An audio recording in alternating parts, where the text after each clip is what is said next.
And our talk tonight is with the U.S. Embassy in Moscow. We're talking about the Ambassadors Fund for Cultural Preservation. This is one of the many funding opportunities that the U.S. Embassy and our mission to Russia has to support Russian and American nonprofits and educational institutions. And this one specifically is for supporting preservation of cultural sites and cultural objects and forms of cultural expression around the world.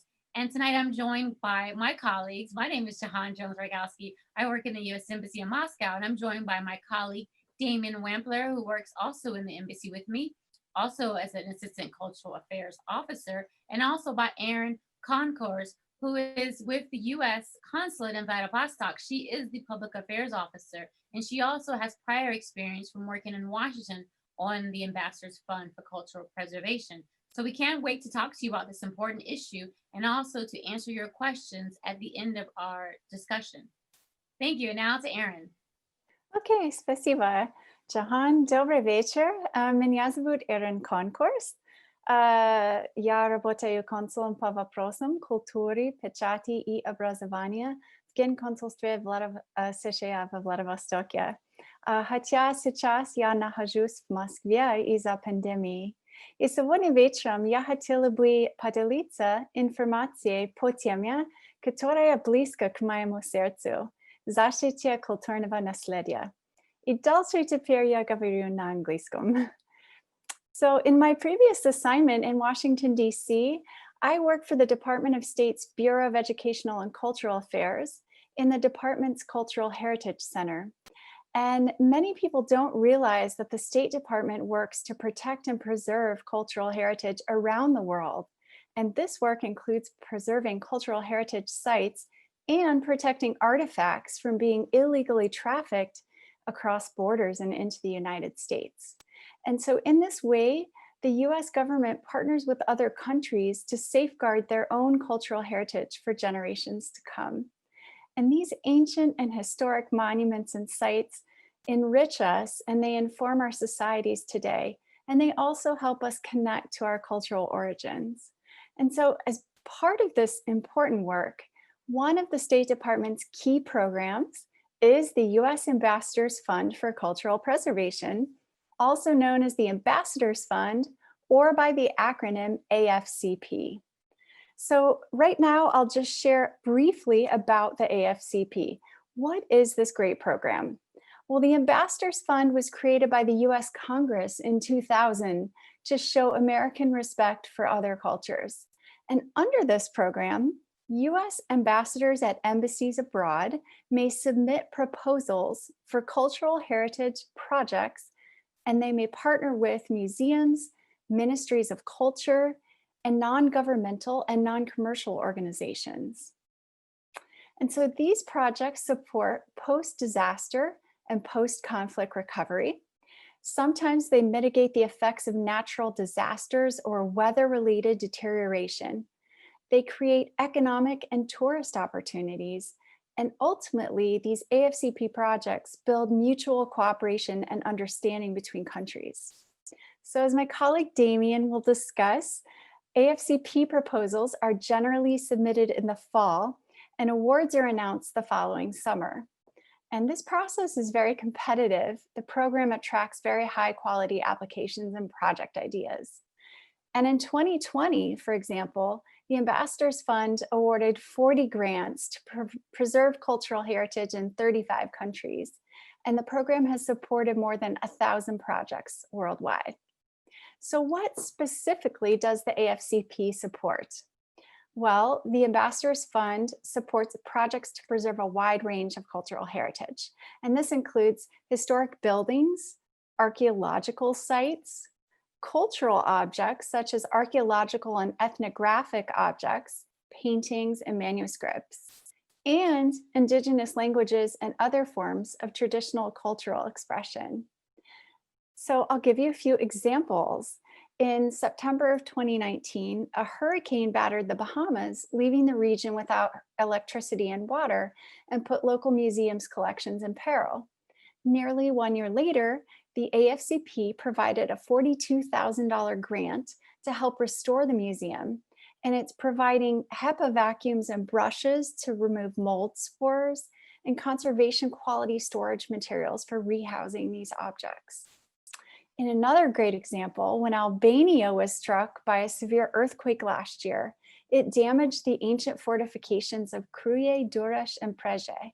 And thanks to an $800,000 grant, the Ambassadors Fund for Cultural Preservation is supporting emergency stabilization of these structures, a conservation analysis for each fortification, and reconstruction of the damaged sections. And these sites are among the top tourist attractions in the country. So it hit the country hard, but also hit their cultural heritage hard. Now, the AFCP has supported several, I'm going to say 6 projects across Russia since its establishment in 2001. And I believe Damien will share a little bit more with you about that. And I will now turn the presentation over to Damien. Спасибо, Эрен. Меня зовут Демьян Вамплер, ассистент атташе по культуре в посольстве США. Мне очень рад вас видеть. And today I'm going to talk to you a little bit about some of the past AFCP grants.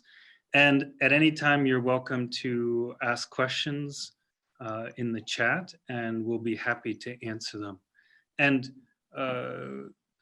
as far as I understand, we'll be taking this presentation and providing a translation so that if you don't understand English, we will have it later for you. So just come back to the AMC, the American Center in Moscow, and check their YouTube and Facebook to find those links. So let's talk about the past AFCP grants here in Russia. So like Aaron said, we have funded 6 different grants, but in fact, just a few weeks ago, we funded our 7th grant. And I will be able to tell you who that partner is, but if you want to know exactly what it was that was funded and what will be preserved here in Russia, you'll have to come to our virtual launch ceremony, which will be on October 28th. So you'll want to join Ambassador Sullivan on October 28th at 5 p.m. That's a Wednesday, so that's 2 weeks from tonight. And you can find out more details about the most recent AFCP grant. But if I can share my screen for a second, I'd like to show you some photos. So if you give me permission to share the screen, I'll show you some photos of some of the past grants that we've had here in Russia. Because the first grant that we funded through AFCP, we funded in 2006. And this was for preservation of art from a gulag in Perm. So the people who were living in the gulag in Perm had created artwork. Some of them were professional artists. Some of them were amateur artists. Much of this art was destroyed, but some of the art survived. And so in 2006, we provided a grant to preserve this art, to digitize it, and to make it available online so that scholars of the Soviet period, art historians, and students can all take a look and see this art.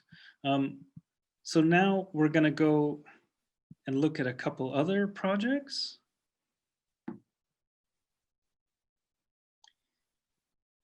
So I'm going to flip through the slides and you can see some of the work that we do.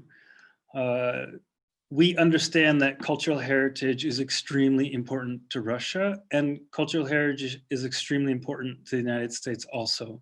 And we want to support projects where we understand that it is really important to the Russian people that these be preserved. So here's restoration work of a church that's not far from Moscow. It's in the Moscow region. And here are some of the works that have been completed in 2010. This is some of the construction in a temporary shed that was used to create some of the foundation and protect it. You can see here some of the cracks in the wall and in the foundation. So sometimes a building on the outside might look very beautiful, but it needs significant restoration on the inside to preserve the foundation and to keep it standing. And here's the closing ceremony from that project after the work was complete. Here's a wooden house in Uglitch, which was preserved through AFCP. This was from 2007, 2008, and this is in the Yaroslav region. We also preserve traditional crafts and cultural heritage art forms. So it doesn't necessarily have to be a building, like Aaron said, it doesn't have to be something physical. So in this case, this was the preservation of Mansi crafts. So the grant was providing funding to provide training so that the older generation could train the younger generation on how to create some of these crafts so they wouldn't die out. One of the most recent grants, the grant from last year that we funded, is the preservation of the Lighthouse Church in Hrokino. And this Lighthouse Church, of course, it's not in very good shape. The walls, of course, are in danger of collapsing, but the greater issue is the island itself is not stable and it's sinking. And so we provided a grant to help restore the foundation of the island and of the Lighthouse Church, so that once that foundation is secure, then more restoration work could take place on the rest of the building. There's no point in restoring the walls and the roof if the foundation is not strong. So we provided funding last year. The Hrokino is extremely remote. Here's St. Petersburg, and the Lighthouse Church is all the way on the right of the screen over here. It's extremely remote, but it's an extremely beautiful piece of artwork, and it's significant because the Lighthouse Church, it was a religious structure, but it also served to guide ships' captains and ships as they moved down the river. So it served several purposes. It's extremely unique, and we're extremely happy to support this project. One really fun thing about this project is that it's a community project. So the residents of Hrokino spend their own free time. They spend their weekends helping to preserve the base of this church, and really to support the barrier that prevents the water from going into the first floor of the church. So you can see there at the bottom, they have sandbags. They're building a wall to keep the water out, to keep really the island and the church from sinking. So this is a team effort. Many of the people who work on the Hrokino Lighthouse Church are volunteers. And we're very, very happy to support this project and all the other projects that we funded since the beginning of AFCP. I'll take a little bit of time just to break the news that the 7th AFCP project, which we just funded a few weeks ago, will be with the Hermitage. So the State Hermitage Museum sent us an extremely interesting and amazing proposal. We reviewed it and we sent the proposal to Washington, where it also had to be reviewed. The thing about AFCP is that when you submit your proposal, you're not just competing against other projects in your country, but you're also competing against other projects in your region. So AFCP projects are competing against other projects in France and Germany and across Europe. This is an example of the brochure that AFCP produces. So you can see all the beautiful projects that are done around the world. And so just a few weeks ago, we signed a grant with the State Hermitage, and we are so excited. We are thrilled to have this opportunity to support this incredible museum one of the largest, most prestigious, and most famous museums in the entire world. And we're looking forward to the partnership, and we know that it's going to be a huge success. Again, I can't tell you exactly what is going to be restored, because that's going to be a secret that the ambassador, our ambassador Sullivan, and the director of the Hermitage will reveal 2 weeks from now. So please come back on October 28th at 5 p.m. To watch the program and take part in the virtual grant launch ceremony. So that's all that I have, but we are really interested in hearing some of your questions, and we're happy to clarify anything. And if there's anyone in the audience watching who has won an AFCP grant in the past, and you would like to say any words to Aaron or Jahan or me, you're welcome to leave comments. We'd love to hear from you. And I was going to add, sometimes we get questions about individuals. Can individuals get funding opportunities? And normally we provide these opportunities to nonprofits and educational institutions and not individuals. But as we're waiting for the questions, I just wanted to ask that, can individuals apply for the Ambassadors Fund for Cultural Preservation? I think generally it's submitted through some sort of organization, or perhaps the Ministry of Culture, NGOs, or a museum. That's mostly what I'm familiar with. I don't know about that specific question, but we could probably find out. Okay, yeah, sorry. Yeah, so with the other funding opportunities, usually we don't. So I'm gonna guess we probably don't with individuals with this. So if there's an individual out there who has an idea, you probably want to find a partnering institution to work with, another like a museum or a cultural group, or some other educational institution you could work with. But what about the process of applying? Aaron, can you talk a little bit about that? How do you apply for this? Yes, so this year, for anyone who's applied in the past, the program has changed just a little bit. There used to be a small grants and large grants application process, and this year it's all one, starting at $10,000. So, and it's worth noting that this application process is formally sort of transmitted as a request from the embassy to the AFCP program. So when you submit your request to us, what we're really looking for is not just the technical need that you have, but also how do you think this program might contribute to building relationships between Russia and the US, and also what is the urgency and real need of the project. So it's worth noting that this is the Ambassadors Fund. So the application is, in a sense, from the ambassador as well. So it needs to really reflect that kind of quality and holistic approach in the application.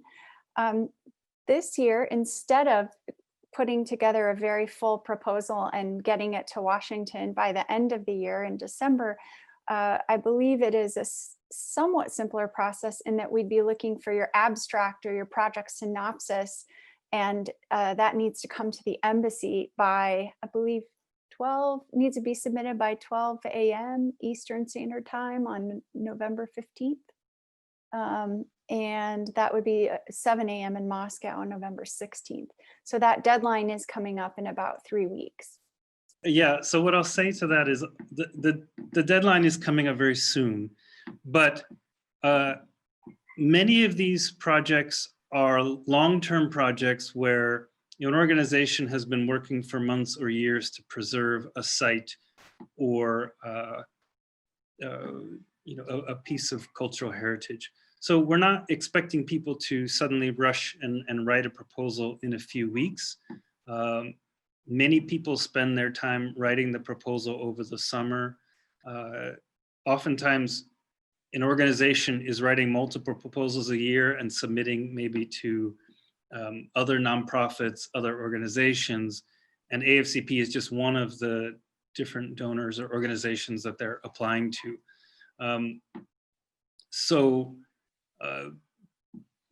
Most of the grantees have some sort of experience doing preservation work, or the nonprofit will contract out experts and professionals who are very well versed in doing cultural preservation.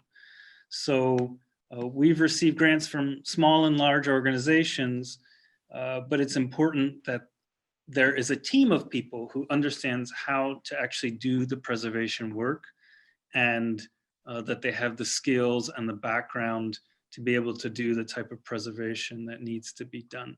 So even if you can't get your proposal ready for this November, doing cultural preservation, it's a long, slow process. Preserving a building or a painting takes years and years and years.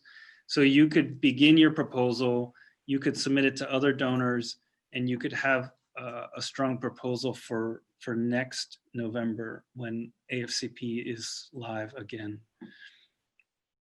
Good point. So we just received a question where someone who worked on the project in 2009 on the Mansi traditional crafts preservation wanted to know, can they reapply for a second time? I'll take that, unless Damien, maybe you want to speak more to this too, but I believe you can apply again. And I think that it's possible to have a project where you see one part of the project completed, something in a museum or at a cultural site. And as your timeline progresses, maybe you have another object or item that you want to preserve, or the museum is restoring something at a site or at a museum, and the next phase is coming up. In fact, that's actually pretty neat when you see the ability to preserve or protect a site, and then you see it evolve.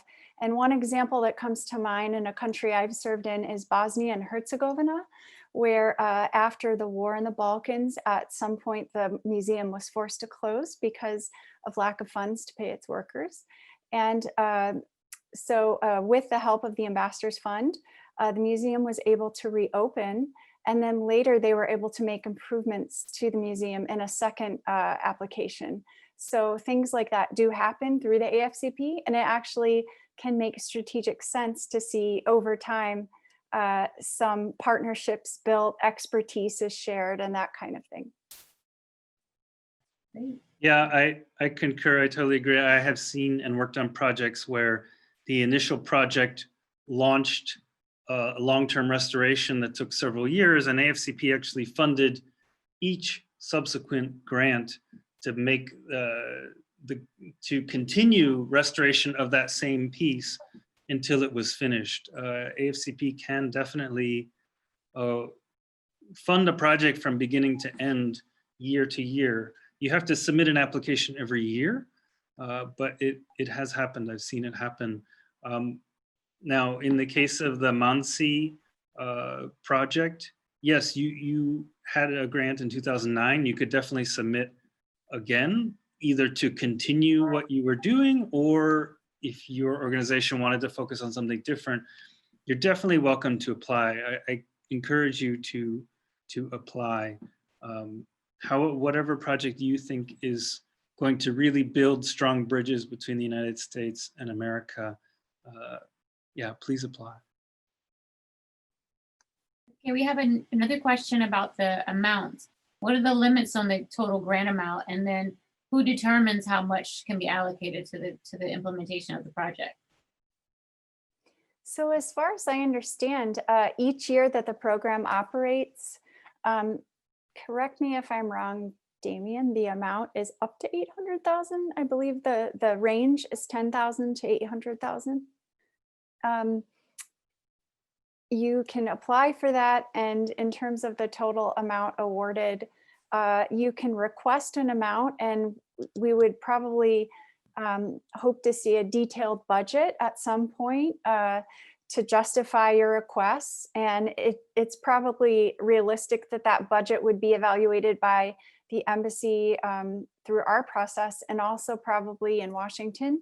So the final determination would be likely made there. Right, and if I could just add, we're updating our website. So right now the website might mention small and large grants, but that's no longer the case, right, Erin? Correct. Yes. So it's a fairly a bit simpler of a process when you think about it from that side. You just apply for one program and one grant amount. And while we're waiting for more questions, just remember that you can find out more information and you can on how to apply on our website, ru.usembassy.gov. And then you go to the education and cultural cooperation area, and then you can see all of our various different funding opportunities, including the AFCP. And it might be worth mentioning, the Ambassadors Fund is actually on social media. So particularly on Facebook, if you go to look up the U.S. Ambassadors Fund for Cultural Preservation, you can actually scroll through and see a lot of great examples of different projects that have run currently and in the past. They're really diverse, really interesting, and different regions of the world have very interesting ways of preserving culture. It can range from photographic film restoration to preserving, you know, things like a museum that had been shut, or a museum that was damaged in an earthquake. There's some pretty beautiful sites in Southeast Asia, temples that are preserved. We have great examples of a church or churches in Russia, some beautiful cathedrals in Europe. So all different kinds of cultural heritage. Amazing. And now we have a question asking, is there any type of required experience for the organization that wants to apply for the cultural fund? Do they have to have a certain type of experience in the past? And maybe Erin, you could talk broadly, and maybe Damien could talk about the organizations that have been funded in Russia. So I think broadly, you know, some of the benefits of partnering with a museum or a Ministry of Culture is that you do have that background, that expertise of preservationists, archivists, people who have been specifically trained in cultural preservation, who in their proposals, maybe a stronger part of the proposal would be knowing exactly what needs to be restored and how. And I know Damien can speak to Russia, but the group that he just showed us brings to mind the volunteer group that applied for the Krokina Church is a group of volunteers. They were people who were just passionate about their heritage, wanted to see it protected. And what a great way to build relationships, build a bridge between our two countries through that project. So I will note that if you have questions or have an idea to preserve something, we could probably help, not necessarily guide you, but you can try to get involved with preservation specialists and to include the cost of preservation into that budget, so that maybe that could be part of your proposal too. Yeah, those are all really great points. I would say, you know, when we're in Moscow and we receive these grant proposals, the proposal is going to ask you what type of experience you have and what sort of work you've done in the past on other projects. So there's no requirement that your organization have past experience, but just think about it logically. If we're going to provide a grant, we, the embassy, want to make sure that you are going to complete the grant and that you're going to be able to do the work, and you're going to be able to do the budgeting and accounting, and you're going to do everything in a professional manner. So many of the grantees, I think all the grantees for AFCP grants that we've funded here in Russia received a grant from the embassy for the very first time. That's pretty typical. But we always ask for the CVs and the resumes of the team. And so we, of course, want to look at the team as a whole and see, you know, where have these people worked before? What type of experience have the team members have? If you're preserving something very specific, we want to make sure that people on the team have the skills needed to carry out the preservation work. And when we look at the organization, we want to make sure that the organization has experience managing a project. Now, if it's a small project, then of course you probably don't, you just need to prove that you can do that small project. If it's a very, very large project, you need to prove that you can complete that work. So it could be a new organization. It could be your very first project, but we want to look at the team and make sure that everyone on the team has the skills and the experience necessary. We want you to succeed. We don't want you to fail in your project. We want you to succeed. So we want to make sure that you have a strong team and a strong organization that can succeed in doing your preservation work. Are there any more questions? People can ask any question they want about anything. Erin, maybe you can talk about what makes a strong proposal when you were working in Washington, D.C., looking at proposals. So that's a great question, Damien. And I think that, you know, we give you a lot of information here in these kinds of chat sessions and also on the website, of course. But as you mentioned, logically, when you take on a big project, you need to think through the steps of how can I execute this? And if I don't have the skill set for preservation, how would I make this happen? When you submit this proposal, you'll be competing against a range of great projects. So I would think about the technical capacity you have, the technical parts of the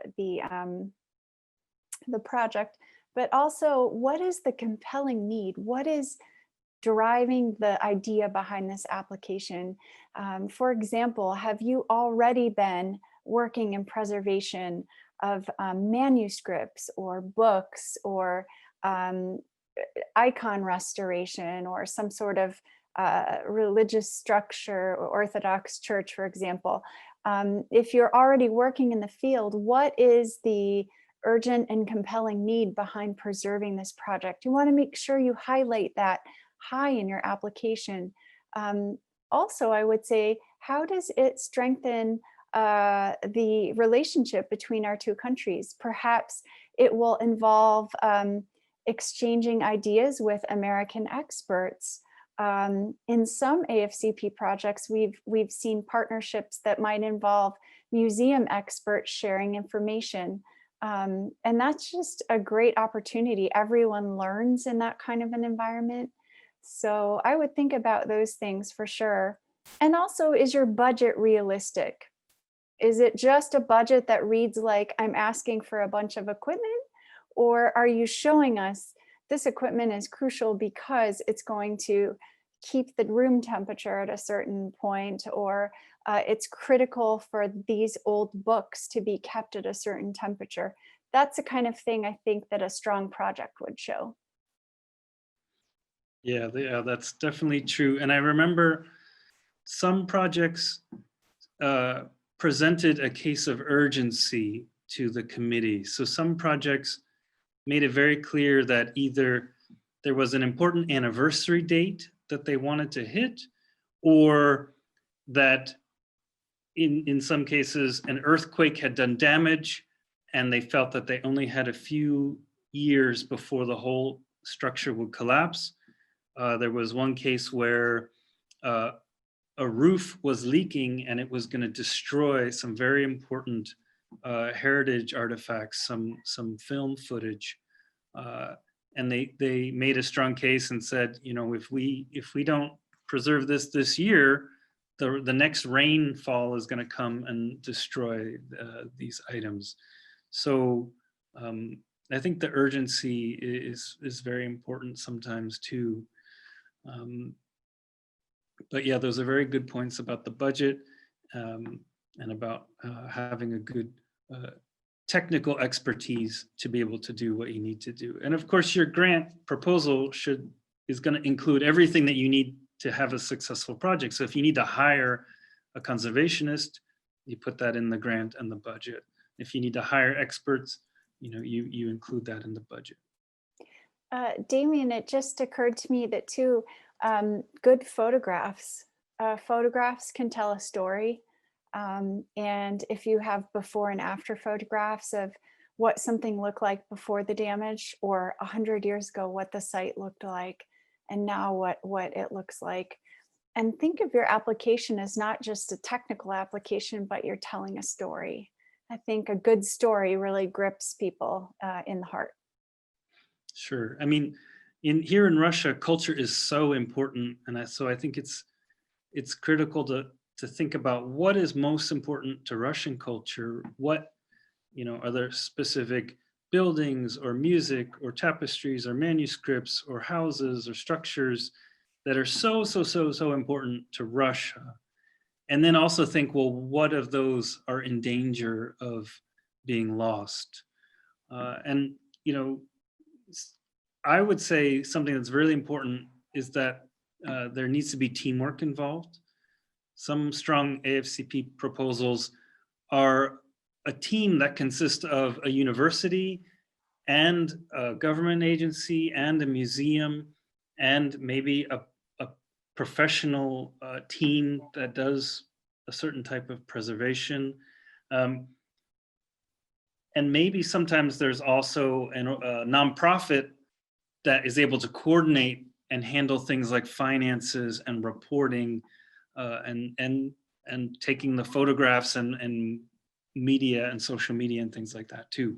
So you might have to do some networking. If you work at a university, you might have to network with a nonprofit. If you work for a museum, you might have to network with a university and a nonprofit and build a team to have a strong proposal. And Damien, that just reminded me of one additional thing, and that would be after the restoration. How would you like that story told? Tell us in your proposal if you think this would make a great ceremony with Russian cultural officials and the ambassador, or perhaps you'd like to make a cool video about it. I've seen some amazing videos. Specifically, I'm thinking of AFCP in Yerevan had some amazing videos. If you go to the Facebook page, you can find lots of them from recent projects. So that just comes to mind. Great. We have one final question. I say final for now, let's get another one, which actually is the first question we touched on. Who can apply for this program? And I think we kind of mentioned that it can be Russian nonprofits, educational institutions, cultural institutions, a group of citizens together, working together that, the partnerships of all those organizations together make a good collaboration. I don't know if you guys want to add to who can apply to this program. I've also seen American nonprofits and international nonprofits apply. So I believe some applications have come through UNESCO. If your country has a local UNESCO office or regional UNESCO office. I've seen some come from American nonprofits or universities in America. But again, if the application's coming from an international nonprofit, they're of course coordinating with museums on the ground and preservation organizations on the ground and the people who own the actual thing that's being preserved. But yeah, I've seen really great teams come together through AFCP. And the deadline is just in a couple of weeks, but like Damien mentioned, this isn't the last chance to work on this. You can work on your proposal, you can put things together, you can find your team, and you can apply next year. We don't get a lot of advance warning when this is coming up every year, but you should know it's going to be towards the end of the year next year is when you'll apply for this. If you don't do it this year, you can apply next year. And we have other funding opportunities as well. And there's a possibility this could apply for one of our other granting opportunities. Just check out our website and stay abreast of all the deadlines and what we have to offer. Any last words from Erin or Damien? It's just a real pleasure to be here with you tonight talking about this topic, and it's such an important one, and especially during these difficult times of the pandemic, we hear that sometimes nonprofit organizations are hit kind of hard. And so thank you for stopping to take a moment to think about cultural heritage and why it's important to all of us. Yeah, I'm so happy to see so many people watching this video and asking questions. I'm very proud to have worked on 2 AFCP grants. I worked on the Hrokino Lighthouse Church grant, and I worked on the Hermitage project. So I'm very proud that we were able to offer these opportunities for partnership. I think partnership between the United States and Russia is very important. When our two countries work together, we do really great things. We have worked together to fight COVID. We've worked together in World War II. We've worked together to build the International Space Station. And if you look at all these 7 AFCP grants, we've worked together to preserve Russia's cultural heritage. So thank you all for joining. Please apply. You can email us questions. If you have questions, you can go to the embassy website. We have a whole page for AFCP, and we have an email, and you can email us questions about AFCP. So I hope that you'll consider applying if you have a chance, if you have something that's important that needs to be preserved. And also join us in 2 weeks, October 28, 5 p.m. It'll be on the embassy's Facebook page. It'll be on American Center Moscow's Facebook page. And as well, the Hermitage will be doing live streams also.